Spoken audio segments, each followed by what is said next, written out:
Salut à tous, voici une nouvelle petite vidéo pour encore une fois de plus vous donner quelques tips. Vous n'appréciez que très peu la manière dont votre enfant est encadré au sein de son club. Vous trouvez qu'il ne progresse pas suffisamment. Vous trouvez que son temps de jeu est assez limité. Et vous avez l'impression que le coach de votre enfant fait du favoritisme au sein de l'équipe. Vous avez envie d'aller lui parler, mais vous ne savez pas trop comment l'aborder. Vous avez aussi des envies d'aller voir la direction, c'est-à-dire passer au-dessus de lui, mais vous hésitez encore parce que vous ne savez pas si c'est une bonne idée ou pas. Si vous vous retrouvez dans une de ces situations, cette vidéo est alors très intéressante pour vous. Dans cette vidéo, je vais vous expliquer comment aborder certaines situations conflictuelles qui peuvent survenir au sein du club de votre enfant. Je vous montrerai aussi comment faire pour évaluer de manière très simple le niveau de votre enfant. Je vous expliquerai aussi comment communiquer avec l'entraîneur de votre enfant ainsi que la direction sans rentrer dans des conflits ou des frustrations quelconques. Alors, nous allons d'abord commencer par les erreurs à ne pas faire lorsqu'on veut rentrer en contact avec le coach de son enfant. Évitez de rentrer en contact avec celui-ci avant ou après un entraînement, à moins que vous l'ayez prévenu juste avant et que vous avez fixé un rendez-vous pour avoir une discussion avec celui-ci. Évitez aussi de le faire avant ou après un match, à moins que après le match ce soit une très belle victoire où votre fils a excellé. Ça, ce serait peut-être un bon timing pour pouvoir avoir tout type de discussion avec celui-ci. Et enfin, évitez d'aller voir la direction sans avoir averti le coach avant, parce que cela pourrait être perçu comme un contournement de son autorité. Privilégiez une discussion avec le coach au moment opportun.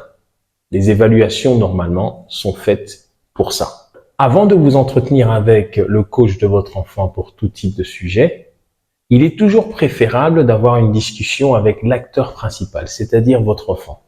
En tant que parent, parfois, nous avons des sentiments et des ressentis par rapport à nos enfants en les observant sur le terrain, mais nous ne prenons jamais le temps parfois de leur poser la question et de voir comment eux ressentent les choses. Vous serez étonné de voir que les ressentis de l'enfant peuvent être différents des vôtres. Une fois que vous avez recueilli les sentiments de votre enfant, prenez en note bien sûr, afin de préparer une bonne discussion à avoir avec le coach par après. Pour être sûr que vos sentiments ainsi que ceux de votre fiston sont fondés, il faudra alors prendre plusieurs exemples qui pourront appuyer les sentiments que vous avez. Des exemples bien sûr concrets. Il est toujours préférable d'aller dans une discussion en exposant des exemples qui sont concrets.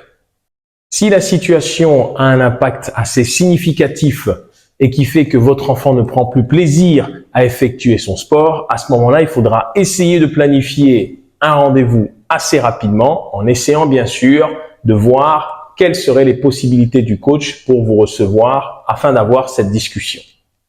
Éventuellement, convier la direction à cette conversation si c'est une situation qui affecte énormément votre enfant et s'il est vraiment nécessaire d'introduire la direction dans cette conversation. Si le souci avec votre enfant et son entraîneur concerne le temps de jeu, vous estimez qu'il ne joue pas suffisamment. Très simple. Nous allons prendre différents cas.